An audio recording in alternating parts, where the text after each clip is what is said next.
The last few decades, Argentina has produced some of the most talented footballers in the world. These players have demonstrated their qualities in Europe's best leagues, winning the most prestigious trophies. But what happens if you move them back to their first clubs in Argentina for the duration of their careers? Let's find out.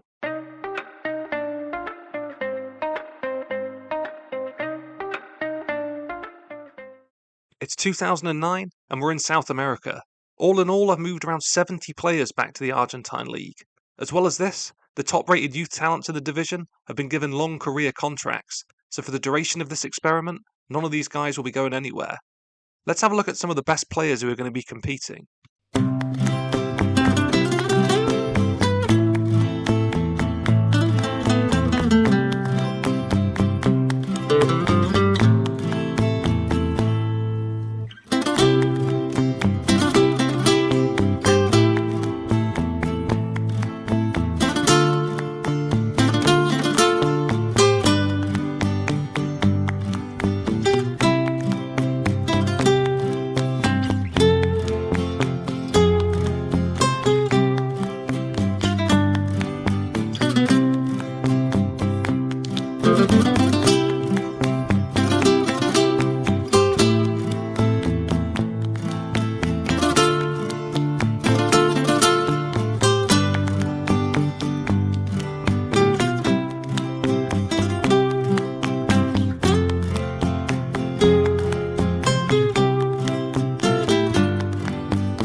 There's a lot of talent here.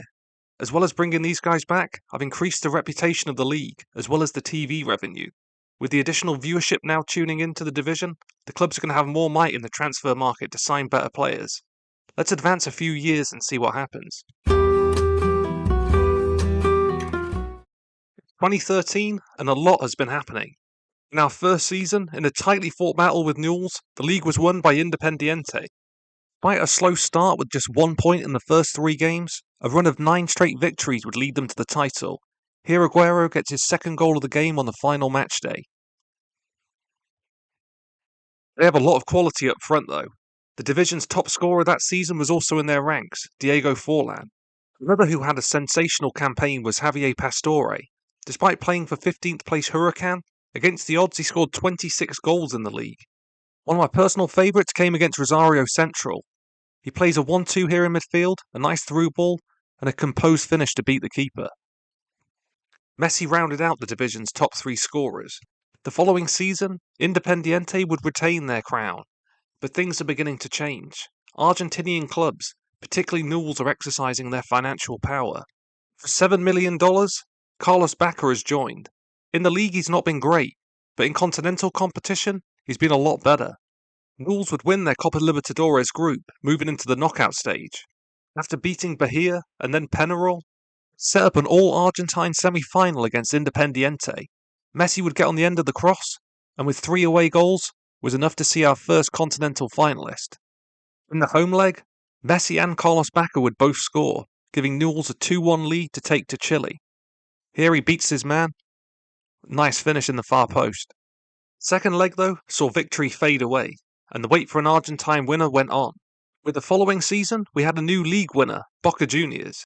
Already one of the most talented rosters in Argentina, and the addition of a prime Carlos Tevez made them even better. Continentally, there was another deep run by Argentine clubs. After progressing through the group, Independiente would eliminate Vélez Sarsfield in the quarter-finals. Reward, another local clash. Against Boca, 1 goal would prove enough to fire them to the final. Ignacio Piatti would prove to be the man of the moment, getting on the end of the cutback to put his side in the lead. Second 1-0 victory saw our first club crowned continental champions. Let's advance again into the future and see who else can get their hands on some silverware. 2 more league victories for Independiente. We have another champion in 2016, Newell's Old Boys. Unsurprisingly, Messi played a large part with 18 goals and assists. Another of my favourite goals here, with Messi picking the ball up in his own half, he jinks past a couple before firing the shot in from the edge of the box. It's not just Newell's fans who have reason to be cheerful though. Boca Juniors made their way into the Libertadores knockout.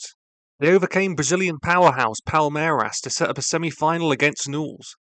After a nice build-up, Tevez gets on the end of the cross and sees Boca register a 4-1 aggregate victory. They're on the way to the final. First leg would end 1-1, and a disastrous red card for Fernando Gago. It's all to play for in Argentina. In the final passage of play, moments before the match goes to penalties, the fullback attempts the header back to the keeper.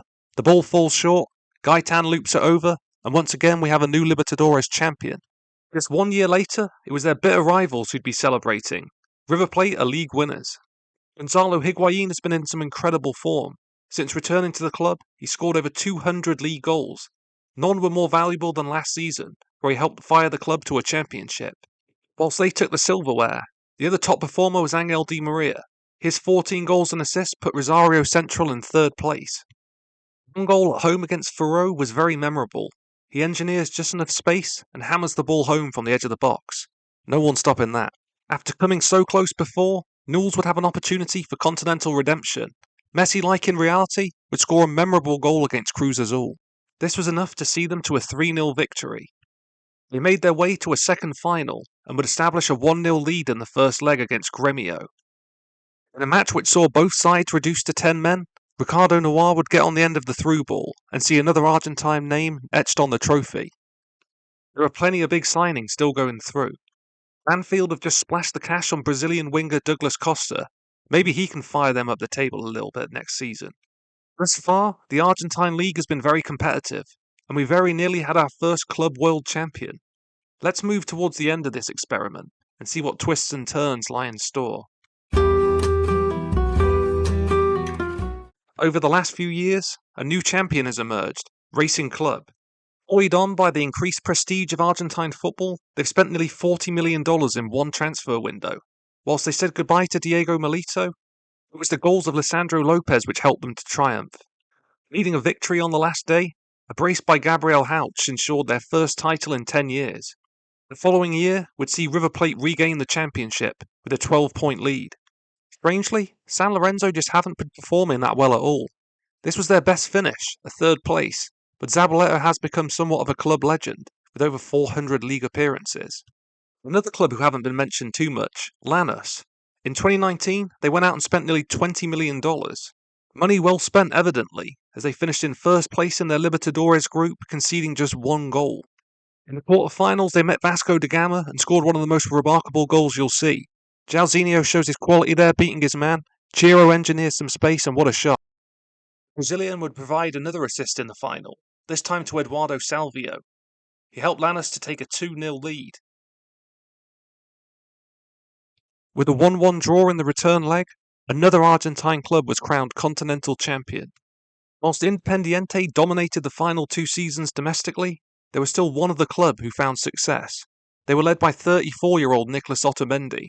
Over the last 15 years, he's been a pillar in the Vélez Sarsfield defence. Despite making nearly 500 league appearances, there was no silverware to show. Our first Libertadores knockout game, away against Santos, Mauro Zarate broke in behind the defence here and opened the scoring. A 0-0 draw at home saw them progress. In the semis, Brazilian opposition would fall again, this time Flamengo with a 3-1 aggregate defeat. Final would pitch them against Mexican giants Club America. Here, with a pretty fortunate ricochet, they opened the scoring through Cristaldo. The second leg saw another Vélez victory. This would mark our 5th continental champion. Over the last decade, the scoring charts have been won by some legendary players, and there's been no shortage of creative quality too. One can only imagine what impact it would have made to have players of this quality in their primes in the Argentine league. As the financial disparity between Europe and the rest of the world grows, it's becoming more unlikely that this will ever happen.